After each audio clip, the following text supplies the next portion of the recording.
আসসালামু আলাইকুম।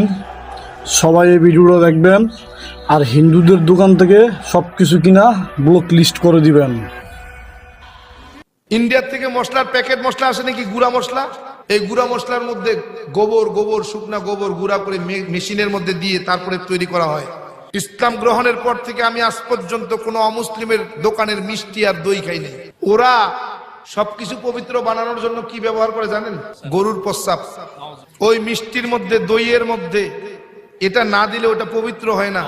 আপনি খালি ওখানে খুঁজতেছেন। ইন্ডিয়ার থেকে মশলার প্যাকেট মশলা আসে নাকি গুঁড়া মশলা, এই গুঁড়া মশলার মধ্যে গোবর শুকনা গোবর গুঁড়া করে মেশিনের মধ্যে দিয়ে তারপরে তৈরি করা হয়, প্রসেসিং করা হয়। আমি তো জম্মের খাওয়া খান, কবজি ডুবাইয়া খান, খালি দোয়া কবুল হয় না মিয়া।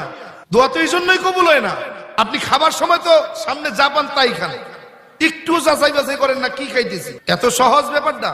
আপনি দেখবেন কোন হিন্দুরা যদি ওই বাজারের মধ্যে হিন্দু দোকান থাকে, কোন মুসলমান দোকানে সদাই করে না, কিন্তু আপনি মুসলমান। আপনাকে সেলুট জানাই আপনি সত্য কথা বলার জন্য।